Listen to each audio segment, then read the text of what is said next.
우리 성경 구약 성경 신명기 32장 10절 말씀입니다.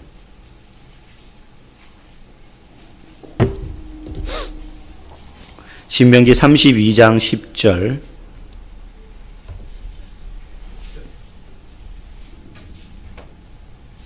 우리 한 절밖에 안 되니까요. 구약성경 313페이지입니다. 32장 10절 한 절 우리 같이 한 목소리로 읽도록 하겠습니다. 시작. 여호와께서 그를 황무지에서 짐승이 부르짖는 광야에서 만나시고 호위하시며 보호하시며 자기의 눈동자같이 지키셨도다. 아멘. 호세아라는 사람이 있었습니다. 구약 성경에 보면 많은 선지자들이 성경에 나오는데 그 중에 호세아라는 선지자 아마 들어보셨을 겁니다. 그는 거룩한 하나님의 사람인 선지자였습니다. 선지자는 자기의 의지대로 돌아다니면서 복음을 하나님의 말씀을 전하기도 하지만 그 입에 넣어주는 말씀을 특별히 선포하는 사람이 선지자였습니다. 어떤 의미에서는 제사장과 더불어서 하나님과 가장 가까운 직분에 있는 사람 중에 한 명이었죠. 그래서 사람들은 선지자를 굉장히 거룩한 자기들과는 구별된 사람으로 여겼습니다. 그래서 이스라엘에 특별히 임명을 할 때 기름을 머리에 부어서 세우는 세 가지 직책이 있었는데 왕, 선지자, 제사장이었습니다. 왕과 제사장은 세습이 됩니다. 아버지가 제사장, 레위 지파 가운데 아버지가 제사장이면 아들이 제사장이 됩니다. 그래서 아론이 제사장이 시초요. 그 아론의 아들들이 제사장이 되는 거죠. 그리고 그 후손들이 제사장이 되어서 왕도 세습이 됩니다. 반역이 일어나서 왕조가 뒤바뀌지 않는 한. 그런데 선지자는 세습이 되지 않습니다. 그리고 왕과 제사장은 쉽게 말하면 나라에서 월급을 줍니다. 요즘으로 표현하자면. 근데 선지자는 그런 거 없습니다. 굉장히 자기 절제와 그리고 힘든 형편 가운데에도 하나님이 그 입술에 넣어주는 메시지를 직접 담아서 선포하는 그야말로 좀 거룩한 위치에 있던 사람이 그 당시에 선지자였습니다. 사람들이 보지 못하는 장래의 일들도 하나님이 그에게 알려주시고 그를 통하여 백성들에게 선포하는 사람이었죠. 호세아는 그런 사람이었습니다. 그래서 선지자 그러면 유대인들은 하나님의 사람으로 생각을 했습니다. 그는 결혼을 하지 않은 미혼의 선지자였습니다. 그런데 어느 날 하나님께서 이 선지자 호세아를 찾아오셔가지고 처음으로 호세아에게 선지자로서 주시는 말씀이 있습니다. 보통 선지자는요, 두 가지 패턴의 말씀을 하나님께 받습니다. 하나는 민족을 위하여 대언하는 메시지가 있고요. 그리고 선지자 개인에게 주는 말씀이 있습니다. 그런데 선지자 개인에게 주는 말씀이라도 그 말씀은 그 개인의 삶을 통해서 이스라엘 민족에게 뭔가를 드러내고자 하시는 하나님의 뜻을 보여주는 그런 내용입니다. 결국은 어떻게 표현되든 선지자에게 주시는 하나님의 메시지는 이스라엘 백성 공동체를 향하여 선포하는 말씀이라는 거죠. 어느 날 호세아에게 하나님께서 선지자로서 처음 찾아오셔서 사명을 주시는데 너무나 놀라운 말씀을 하십니다. 너는 가서 음란한 여자를 아내로 맞이하여 음란한 자식들을 낳아라. 이게 호세아 선지자에게 주신 하나님의 첫 번째 메시지였습니다. 너는 가서 음란한 여자를 아내로 맞이해서 음란한 자식을 낳아라. 여기서 음란하다는 말은 그저 좀 성적으로 타락했다 이 정도가 아닙니다. 그걸 직업으로 삼는 사람, 창녀를 이야기합니다. 너는 가서 지금 창녀를 아내로 맞아서 결혼을 해라. 그리고 그를 통해서 그런 자녀를 낳아라. 이게 호세아에게 하나님이 처음으로 주시는 명령이었어요. 상식 밖의 명령이었습니다. 그런데도 호세아는 거기에 순종합니다. 그래서 디블라임이라는 사람의 딸인 고멜이라는 여자, 이 여자를 만나서 결혼을 합니다. 호세아는 총각이었어요. 이 고멜이라는 여자의 이름의 뜻은 완전하다, 완성되다 이런 뜻입니다. 그런데 그녀의 직업이 무엇이었느냐 하면 창녀였어요. 그녀는 이름 그대로 완전히 음란한 여자였습니다. 우리가 도덕적인 행태로만 보더라도 거룩한 하나님의 사람인 선지자와 창녀는 한 곳에 있을 수도 없을 뿐더러 극과 극의 위치에 다른 세계에서 사는 사람입니다. 이 두 사람이 결혼한 거예요. 하나님의 거룩한 사람과 완전히 타락한 창녀 고멜. 그리고 호세아는 고멜과의 사이에서 세 명의 자녀를 낳습니다. 이스르엘이라는 이름의 자녀를 낳고, 그 다음 로암이라는 이름의 자녀를 낳고, 로루하마 자녀를 낳고 이렇게 이름을 지어줍니다. 그런데 놀랍게도 아이들의 엄마이자 선지자의 아내인 고멜은 여전히 결혼을 하고 자녀를 낳고 선지자의 아내가 되었음에도 집에 있지 않고 나가서 집창촌에서 일을 합니다. 남자들을 상대합니다. 아이들은 어떻게 됐을까요? 완전히 버려진 거죠. 완전히 방치되어 있습니다. 이 아이들의 이름의 뜻은 각각 이스라엘, 하나님께서 흩어버리신다. 로암이 은혜를 입지 못하다. 로루하마, 내 백성이 아니다. 그 아이들의 이름이 보여주듯이 이 아이들은 완전히 버려진 상태로 자라게 됩니다. 그러니까 이 가정의 모습이 이스라엘의 모습이라는 거예요, 지금. 그런데 어느 날 하나님께서 호세아에게 나타나셔서 두 번째 말씀을 넣어주십니다. 뭐냐면 3장 1절에 호세아서 3장 1절에 보면 이렇게 말씀하세요. 너는 또 가서 타인의 사랑을 받아 음녀가 된 그 여자를 사랑하라. 그런 여자와 결혼을 하라고 하신 하나님의 말씀에 순종을 했지만 그런 여자였지만 와서 죄를 뉘우치고 회복이 되어서 정상적인 가정생활을 하는 복된 가정이 되었다. 이렇게 되는 게 아니라 여전히 결혼했지만 그 여자는 그 일을 계속하고 있고 그리고 가정은 다 깨어진 상태고 그 와중에 하나님께서 호세아에게 너 가서 그 여자를 다시 사랑하라. 사랑하려면 데려와야 되잖아요. 그죠? 데리고 오라는 뜻이거든요. 그냥 데리고 올 수가 없었습니다. 몸값을 지불해서 거기서 빼내와야 돼요. 성경에 보면 그녀에게 지불하기 위하여서 호세아가 치른 몸값의 액수가 나옵니다. 15개와 보리 한 호멜 반. 한 호멜이랑 반 호멜 더.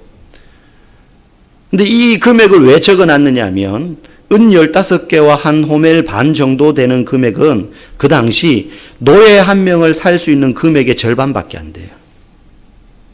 그 말은 이 창녀의 그 당시의 가치가 노예 한 명의 값어치보다도 못했다는 거예요. 그러니까 그 당시 인간 사회에서 최하층민, 거의 인간 취급을 받지 못하던 노예보다도 더 못한 여자가 창녀였어요. 그러니까 길 가다가 객사에서 죽어도 어느 한 사람이라도 불쌍히 여기거나 거들떠 보지 않을 만한 정말로 낮고 비천한 존재. 그런 여자가 바로 고멜 같은 창녀였습니다. 호세아는 아이들의 엄마이자 자신의 아내인 고멜을 데리러 집창촌에 갑니다. 제가 예전에 있던 교회에서 사역을 할 때 수원역 뒤편에 있는 동네가 교회가 있는 곳이었습니다. 수원역 맞은편, 지금은 공사가 다 끝나서 그 앞에 대로변이 커져 있죠. 회차로도 크고. 근데 제가 처음 그때 갔을 때만 해도 이제 막 공사하려고 할 때였기 때문에 막 엉망진창이었습니다. 크기가. 처음에 올라와서 와, 이런데 운전을 어떻게 하지?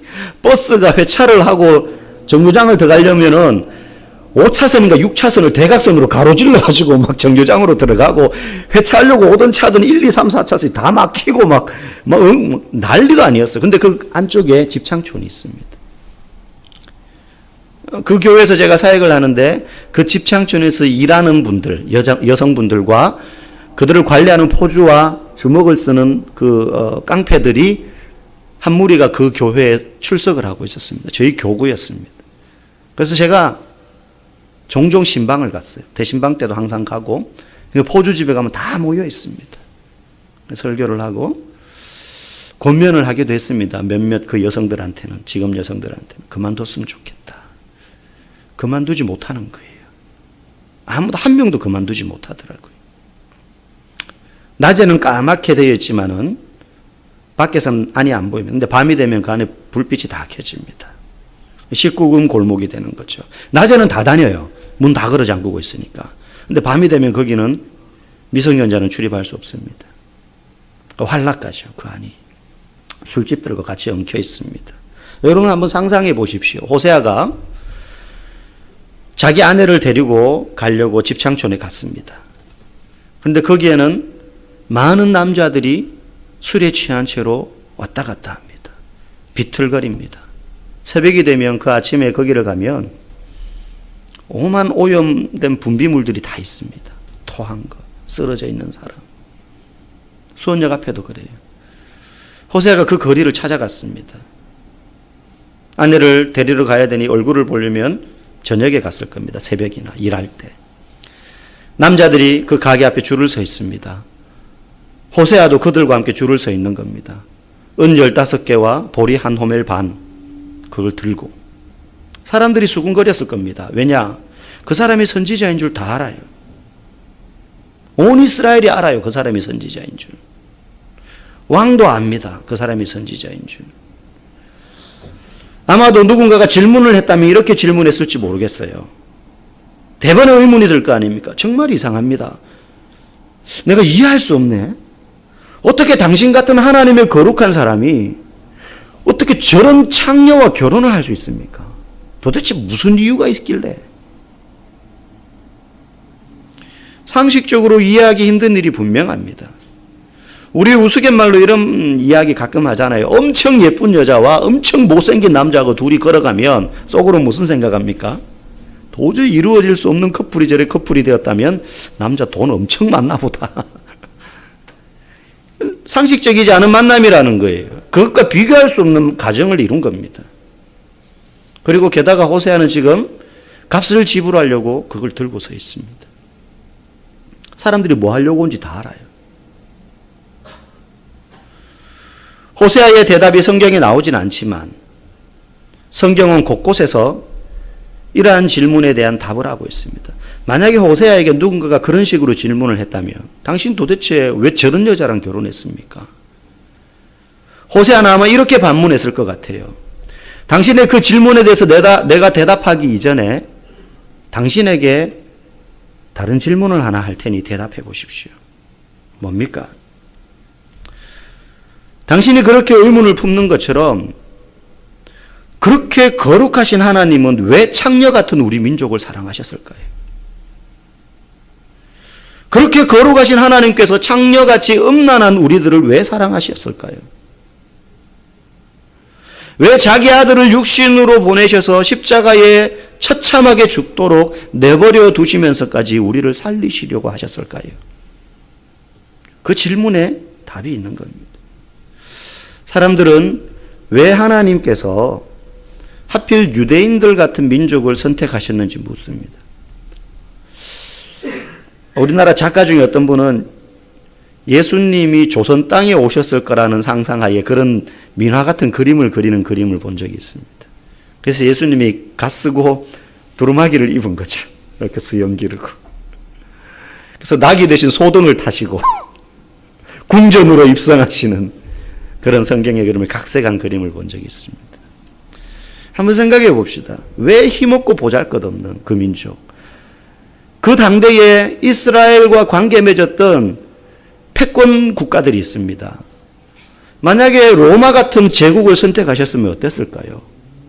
찬란한 나라, 왕적인 위엄이 있는 나라 아닙니까? 하나님의 위엄을 드러내는데 로마 같은 나라를 통하셨더라면 훨씬 쉬웠을 겁니다. 위대한 철학자들을 배출해내었던 그리스는 어떻습니까?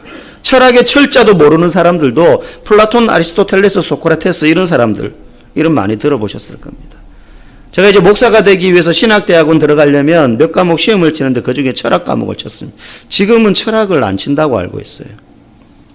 안타까운 소식인데. 신학을 하려면 철학을 반드시 알아야 되거든요. 사실 그때 공부할 때 너무 힘들었어요.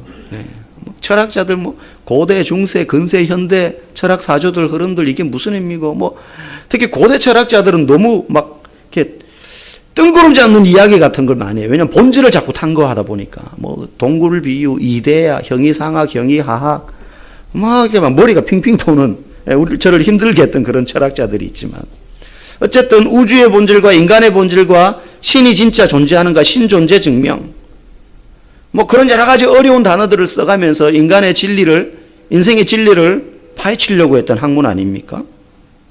세상학자들이 말하는 것처럼 철학이 묻는 인생의 본질적인 질문과 신학이 별 차이가 없었다면 하나님은 왜 그리스를 택하지 아니하셨을까 하는 거예요. 만약에 그런 철학자들이 활동하는 그리스를 택하셨더라면 어쩌면 소크라테스나 아리스토텔레스나 플라톤 같은 사람들이 복음을 더 쉽게 사람들에게 전할 수 있었을 것입니다. 베드로 같은 사람들보다 더 탁월하게. 바벨론을 왜 택하지 않으셨을까요? 찬란한 위용에도 불구하고 거꾸로 오히려 그 바벨론에 의하여서 이스라엘 민족은 완전히 짓밟혀서 멸망당하고 70년 동안 예루살렘은 버려진 도시로 폐허만이 남게 내버려 두십니다. 로마도 아니요 그리스도 아니요 바벨론도 아니라 하나님은 조그만 한 귀퉁이에 열강에 둘러싸여 있는 조그만 나라를 택하셨습니다. 로마에게 지배당하고 그리스에게 무시당하며 바벨론에게 짓밟혔던 그래서 망했던 그 나라. 오늘 우리가 읽은 신명기 32장 10절 한 구절에는 이런 내용이 나옵니다. 여호와께서 그를 황무지에서 짐승이 부르짖는 광야에서 만나시고 호위하시며 보호하시며 여기서 그는 이스라엘 민족을 이야기해요. 황무지에서 짐승이 부르짖는 광야에서 정말 보잘것없죠. 만나시며 호위하시고 보호하시며 자기의 눈동자같이 지키셨도다. 마지막에 자기의 눈동자같이 지키셨도다. 이와 똑같은 구절이 시편 17편 8편에도 나옵니다. 거기 보면 나를 눈동자같이 지키시고 주의 날개 그늘 아래 감추사. 나를 눈동자같이 지키시고. 그런데 이게 영어 성경 번역본에 보면 너는 내 눈동자 안에 사관이라, 애플, 사관이라 이렇게 표현되어 있어요. 우리 한글 성경에는 모든 번역본을 다 찾아봐도, 한글 번역본은 다 찾아봐도 이렇게 되어 있어요. 나를 눈동자같이 지키신다. 근데 영어 번역본은 다양해요. 좀 표현이. 다른 번역본에 보면 너는 내 눈동자 안에 사관이라 이렇게 되어 있어요. 이게 원어에 조금 더 가까워요. 근데 히브리어 성경에 보면 조금 더 다르게 표현되어 있어요. 거기는 너는 내 눈동자 안에 작은 아가씨니라 이렇게 됐어요. 오늘 말씀의 제목입니다. 너는 내 눈동자 안에 작은 아가씨니라. 예전에 한 인기 드라마에 저는 그 드라마를 못 봤지만 하도 그 대사가 유명해서 저도 알아요. 남자 주인공이 여자 주인공과 마주서 가지고 여자 주인공의 손을 탁 잡고 자기 가슴에 탁 대면서 뭐라 그랬습니까? 이 안에 너 있다. 그 대사에 많은 여성들은 가슴을 떨었고 많은 남성들은 치를 떨었습니다. 수많은 아내들이 남자한테 자기 남편도 이거 해달라고 자기도 눈 질끈 감고 그걸 해줘야 되는데 그거 못 해줘가지고 치아라고만 난 차라리 죽으면 죽었지 그래는 못한다. 그래가지고 많은 부부가 파탄에 이르렀다는 웃지 못할 이야기. 이 안에 너 있다. 여러분 오늘 본문 말씀에 너는 내 눈동자 안에 작은 아가씨다. 여러분 이게 무슨 의미냐면 상상을 해보셔야 돼요. 사랑하는 남자와 여자가 마주하고 있습니다. 저 멀리 떨어져 있는 게 아니겠죠. 이 안에 너 있다 하는 사람들처럼 뭐 이렇게 잡으면 이렇게 터치할 수 있는 이렇게 가까운 거리에 있습니다. 손을 뻗으면 닿는. 그런데 그것도 멀어요. 말합니다. 남자가 조금 더 내게 가까이 와주시오. 가까이 옵니다. 아니 더 가까이. 좀 더 가까이. 이 정도 가까이 왔을 때 말합니다. 내 눈을 보세요. 내 눈을 보세요. 그때 그 남자의 사랑하는 남자의 눈동자를 바라보던 여자가 보는 게 뭡니까? 그 남자의 눈동자 안에 비치는 누구를 봐요? 자기 얼굴을 봐요. 자기 얼굴을. 그때 그의 눈에 비친 그녀가 그의 눈동자 안에 작은 아가씨예요. 여러분 성경이 히브리어가 얼마나 표현이 시적인지 여러분 막 감동이 안 되세요? 막 이게 저처럼 무딘 사람도 막 이런 거 읽으면 막 가슴 너는 내 눈동자 안에 사관이라 이것보다 너는 내 눈동자 안에 작은 아가씨니라. 하나님이 지금 이스라엘을 향해서 그렇게 말씀하시는 거예요. 너는 내 눈동자 안에 작은 아가씨다. 작고 연약하며 그래서 하나님이 지켜주시지 않으면 안 되는 로마도 아니요 그리스도 아니요 바벨론 같은 힘있고 제국이며 패권 국가인 그런 나라가 아니라 너무나 작고 연약해서 그래서 그 민족을 통해서 하나님의 영광이 온전히 드러날 수밖에 없는 작고 연약한 민족. 내 눈에 담아두고 영원히 함께하고 일평생 동행하며 지켜주고 싶은 연약한 자. 하나님이 이스라엘에게 말씀하십니다. 내게 가까이 와라. 아니 더 가까이 조금 더 가까이 와서 내 눈동자를 들여다봐라. 내 눈 안에 비친 작은 아가씨가 바로 너다. 호세아의 삶을 보면 너무 비참합니다. 선지자로서 불림받은 것도 자유가 박탈당하고 때로는 예레미야처럼 전할 수 없는 너무 비참한 자기 민족의 멸망을 예언해야 되는 자리에 서야 되는 사람이 눈물로 호소해야 될 사람이 선지자인데 그저 그렇게 말씀을 전하는 것뿐만 아니라 호세아는 자기의 삶으로 이스라엘 민족이 하나님 앞에서 얼마나 죄를 짓고 멀리 떠나간 사람인지를 보여주기 위해서 창녀를 아내로 맞이했어야 됐고 그 자녀들은 전부 깨어져서 버림받은 자녀가 되어야 됐습니다. 어떤 부모가 그 아이들의 자녀들의 이름을 하나님이 흩으신다. 은혜를 입지 못한다. 더 이상 내 백성이 아니다. 이런 뜻이 담긴 이름을 지어주고 싶겠습니까? 근데 하나님이 그렇게 이름을 지어주셨어요. 그냥 보면 호세아는 죽었다 깨어나도 그렇게 살아갈 수 없는 인생을 사는 비참한 형편에 처하는 선지자였어요. 그럼에도 불구하고 그 과정을 통해서 하나님이 이스라엘에게 하시고 싶은 말씀이 이거예요. 너는 내 눈동자 안에 작은 아가씨다. 이 자리에 함께 하신 저와 여러분들 모두는 하나님께 사랑을 받은 분들입니다. 하지만 그렇다고 해서 저와 여러분이 그런 사랑을 받을 만한 자격이 있는 분들은 아닙니다. 그럼에도 불구하고 우리는 예수 그리스도를 통해서 하나님의 사랑을 받는 자가 되었습니다. 이것이 성경에서 창세기에서부터 계시록을 관통하면서 말하는 진리인 하나님의 헤세드예요. 신약에서는 이걸 아가페라고 이야기합니다. 히브리 말로는 헤세드. 우리 찬양팀 이름이 헤세드입니다. 모르시는 분 혹시 있으실까 봐. 인자하심과 조건이 없는 하나님의 자비와 은혜. 이게 헤세드예요. 인자하심과 조건이 없는 하나님의 자비와 은혜. 여러분, 이러한 헤세드, 아가페의 개념은요, 오직 기독교에만 있는 개념입니다.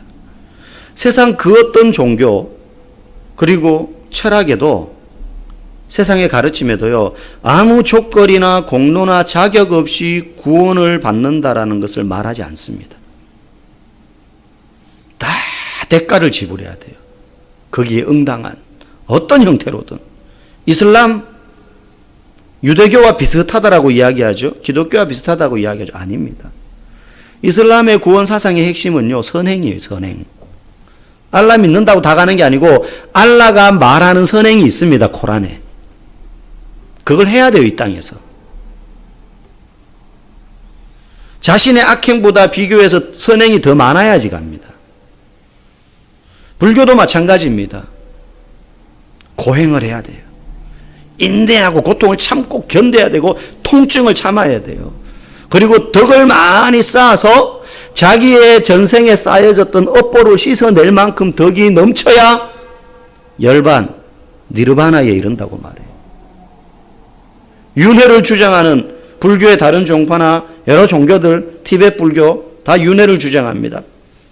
그 윤회를 위해서 이 땅에서 현생에서의 인생을 다 지불해야 돼요. 그래야 다음 생에 윤회의 삶에 지금보다 더 나은 존재로 다시 태어날 수 있다라고 가르쳐요. 윤회를 위해서 지금의 삶을 투자를 해야 된다는 거예요.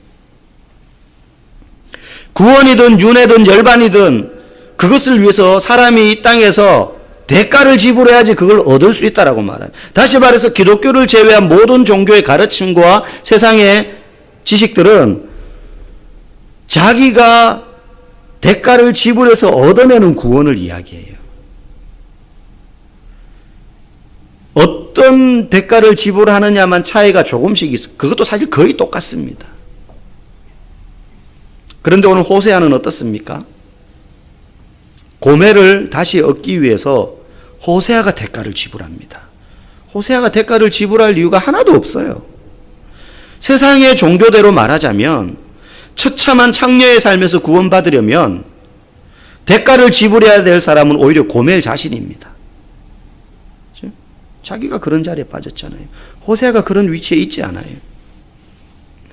자신의 지난 삶의 과오를 지워내고 원점에서 새로운 출발을 하려면 고멜이 오히려 대가를 지불해야 됩니다. 어떤 형태로든. 15개와 보리 한 호멜 반을 주든 고멜이 그걸 해야 돼요. 그런데 값을 주고 산 사람은 거룩한 하나님의 사람이자 선지자이며 남편인 호세아였습니다. 이게 헤세드예요. 헤세드. 조건 없는 자비와 은혜. 결코 받을 만한 자격이나 조건이 없는데도 불구하고 베풀어지는 무한한 사랑.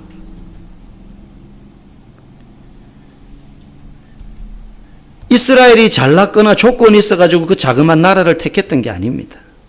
이스라엘은 고멜과 같은 나라였습니다. 우리 또한 예수님을 통해서 똑같은 헤세드의 사랑을 받은 사람들입니다. 우리에게 사랑을 베풀어 주신 예수 그리스도는 창녀 같은 우리를 살리시기 위해서 욕망의 사창가 같은 이 세상에 오신 단 하나뿐인 우리의 신랑이십니다. 그게 성경이 이야기하는 예수님이십니다. 우리가 지불해야 하지만 오히려 우리를 대신해서 자신의 목숨으로 우리의 죄값을 지불하신 참 신랑이십니다. 그 예수님이 저와 여러분들에게 동일하게 말씀하시는 거예요. 이리 가까이 와라. 아니 그것보다 더 가까이, 조금 더 가까이 와서 내 눈을 들여다보아라. 내 눈동자 안에 비친 작은 아가씨가 바로 너다. 오늘 우리 본문의 말씀처럼 내 눈동자 안에 비치는 작은 아가씨가 너인 것처럼 이 눈동자 안에 비친 너를 담듯이 일평생 내가 너와 함께 하겠다. 네가 나를 떠났다 할지라도 너가 아닌 내가 대신 값을 지불하고 너를 내가 샀다. 내가 너를 평생 떠나지 않고 내 눈에 담아둔 것처럼 내가 너와 함께 하겠다. 이게 오늘 말씀이 우리에게 이야기하시는 일관된 하나님의 사랑입니다. 그 사랑을 받은 사람들이 우리들입니다. 여러분, 세상에서는 사람의 가치를 정할 때 단 한 가지의 가치로 정합니다. 나이가 들을수록 조금씩 달라지지만 이제 한 60대가 되면요, 젊을 때는 어느 회사를 다니냐, 어느 학교를 졸업했냐, 어느 동네에 사냐, 강남이다 그러면 벌써 강남에서 뭐 월세 내고 사는데도 강남 살아요 그러면 본인들이 그렇게 느껴요. 제가 강남 사는 월세 주민을 만나봤는데 월세 80만 원, 120만 원씩 내면서도 강남 살기 때문에 자기는 막 자부심을 가져요. 그런데 나이가 60이 넘어가면 뭐 어느 학교 출신이냐, 회사에서 직급이 뭐냐, 그런 거 필요 없어요. 무슨 차를 타냐, 재산이 얼마냐로 다 모여요. 이게 사회학에서 말하는 깔때기 이론이에요. 깔때기 이론. 뭘 집어넣어도 그냥 나오는 거는 돈이 얼마이냐 이거예요. 그냥 그걸로 그 사람을 평가합니다. 그런데 성경은 그렇게 말하지 않습니다. 우리에 대한 진정한 가치는 우리가 얼마를 가지고 있냐, 무엇을 소유하고 있냐, 어디에 사냐로 평가받는 것이 아니라 우리가 어떠한 사랑을 받았느냐, 그걸로 우리의 가치를 성경은 평가합니다. 우리는 그럴 만한 사랑을 받을 만한 조건이나 자격이 전혀 없는데도 불구하고 그런 사랑을 받았기 때문에 성경은 말합니다. 천하보다 귀중한 영혼이라고. 병들었거나 건강하거나 나이가 많거나 젊거나 어디에 살거나 아무런 상관이 없습니다. 예수님이 차별 없이 그를 사랑하셨습니다. 그 사람은 천하보다 귀중한 가치가 있는 영혼입니다.